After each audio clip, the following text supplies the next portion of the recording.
Ang kaso ng mga nawawalang alagang hayop ng mga tiga-Kalasyaw sa Pangasinan, case closed na. Ang suspect kasi, tukoy na. Isang dambuhalang ahas na ang sukat aabot daw ng halos 5 metro. Sa unang tingin, aakalain mong kurtina ang hawak ng mga babaeng ito sa Kalasyaw, Pangasinan. Laki naman yan. Pero ang parang mahaba lang na sinampay, hindi tela, kundi Ilang metro? Isang poste. pinagbalatan pala ng isang dambuhalang sawa.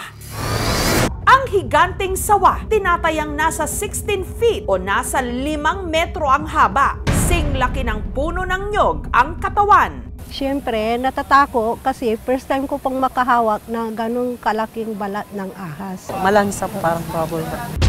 Sa haba nga nito, 9 na tao ang kinailangang magtulong-tulong para mahawakan ang magkabilang dulo ng balat lang nito. Alabas yung taki ko ano mo? Putol pa yun, sir. Sabi nila 21. Anaconda na yata yun. Tuloy, ganun na lang ang pangamba ng mga taga rito. Dahil nakita nga nila ang balat ng sawa, pero hindi naman na nila natuntun kung nasaan na ang sawa mismo. Hindi na po ako nakakatulog. Baka magising ako, andyan lang siya sa tabi ko. Baka isang gabi, nalingkis na niya ako. Yung mga anak namin na maliliit, tapos ang apo ko, babawalan namin na silang pumunta dito sa bukid para hindi sila matuklaw. Ang laki naman yan. Ilang metro? Isang poste. Asahan na ang paggapang ng kaba. Dito sa bukirin ng Barangay Bud, nahanap ang pinagbalatan ng sawa. Mahigit 150 meters lang ang layo sa mga kabahayan. Ang lugar masukal, napapalibutan ng mga kawayan at ilog. Ang nakakita sa balat ng dambuhalang sawa, ang 66 anyos na magsasakang si Tatay Pablo. Pumunta ko dyan sa gilid ng ilog. Nung malapit ako doon sa puno ng dalawa, may nakita akong puti. Wala, balat ng suwa. Nakakuha lang sa gilid ng puno ng mahogany. Parang imikot lang gano'n na. Diyan ko nakita yung una diyan. Malangsa, kunting lagkit.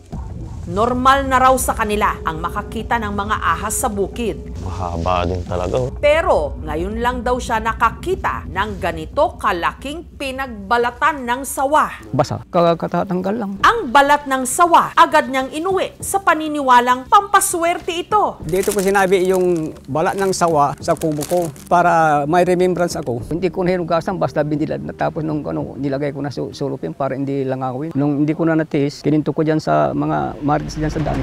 Pinangalanan pa ito ng mga residente na Bubbles. Parang bubble wrap. Ang laki naman yan. Laki ng ahas, parang poste ng kuryente ata. Ang hinala ng ilang residente, ang higanteng sawa ang salarin sa sunod-sunod na pagkawala ng mga alaga nilang hayop. Gaya ni Ana Flor na ang asong si Kuchi, naglaho na lang daw na parang bula. 3 years na dito sa amin. Yung aso po na yun, pangalawa ko ng anak at saka mabait at malambing yun na aso namin. Kung saan-saan na raw nila hinanap si Kuchi, pero hindi pa man ito nakikita.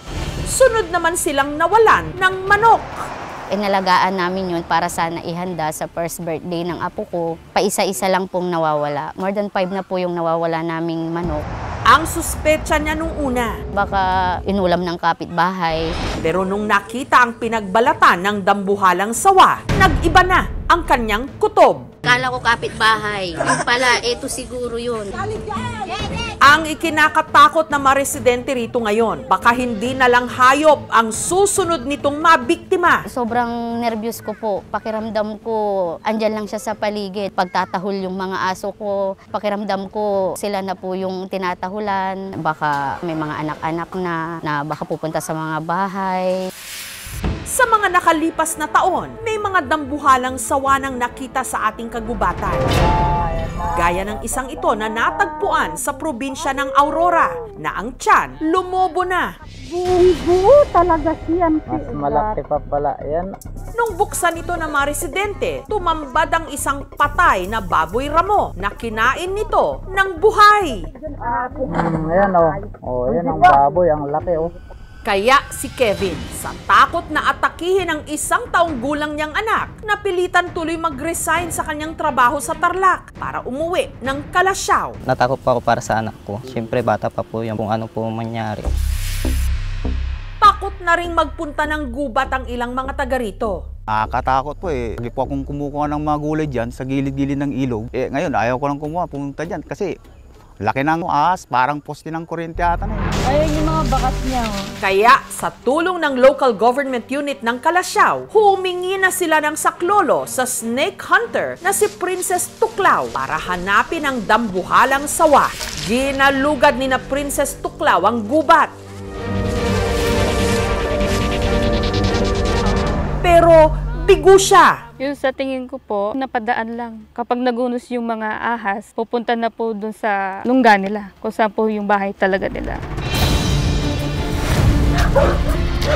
Ang grupo naman ng binansagang Cobra King at ng kanyang anak na si Cobra Prince na dumayo pa ng Pangasinan mula Laguna, ang sunod na sumubok huntingin ang monster sawa. Pagka ganito nga ko konti ang between, malabas yung snakes, hindi lang sawa.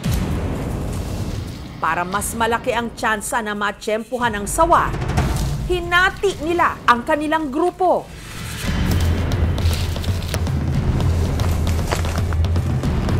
Sa kalagitnaan ng kanilang paghahanap, ang grupo ni Prince Cobra may nakita.